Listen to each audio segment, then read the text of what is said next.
Chapter 18 is called A Humble Request and a Strange Peace. Again, I'm reading with the permission of Scholastic Books. SWAT was finally at peace. The army remained, but the shops reopened. Women walked freely in the markets, and I beat Malka Inor for first place. I felt so hopeful about the future and my valley that I planted a mango seed outside of our house. I knew it would take a long time for the seed to bear fruit, like the reconciliation and rebuilding of the government they had promised us, but it was my way of saying that I was full of hope for a long and peaceful future in Mangora. One of my biggest worries in those days was that around the time I turned 13, I had stopped growing. Whereas before I was one of the tallest girls in my class, now I was among the smallest. So I had a humble prayer request. Every night I prayed to Allah to make me taller.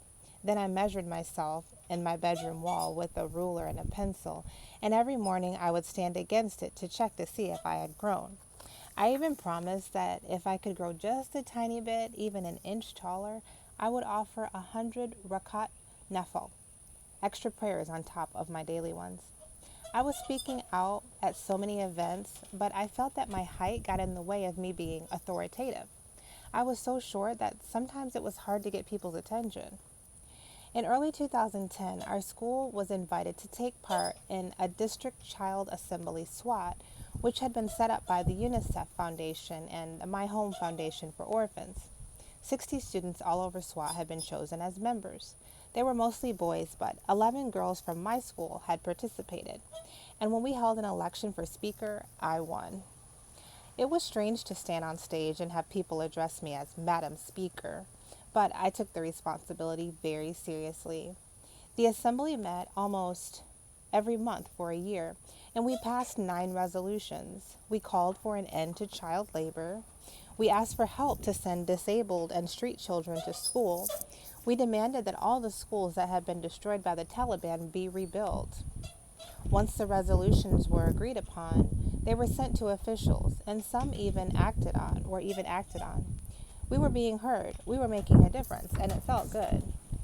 By fall, the clouds gathered. A friend of my father's, a man who had spoken out against the Taliban, was ambushed on his way home.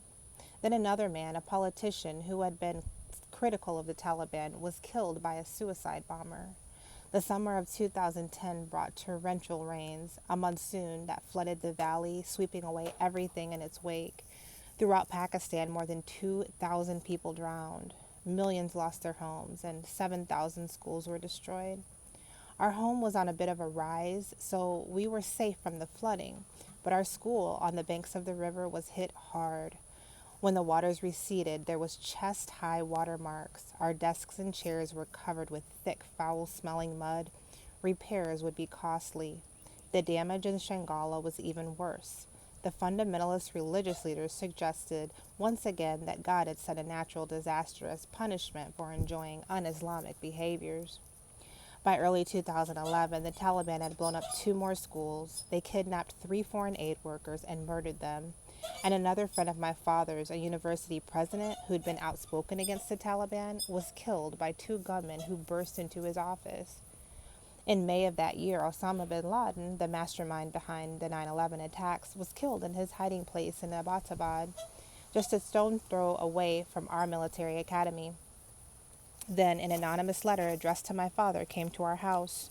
"You are the son of a religious cleric," it said, "but you are acting like a convert. You are not a good Muslim. You have spoken against us, and you will face the consequences. The Mujahideen will find you wherever you go on the surface of the earth."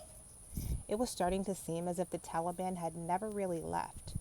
I tried to tell myself this terrible letter was just futile and parting, a shot from a defeated Taliban. But still, I prayed for my father's safety every day. I prayed for my school to remain open and for the bombed-out schools to be rebuilt. I also continued to ask God to make me taller. If I was going to be a politician and work for my country, I told God, I would have to at least be able to see over the podium.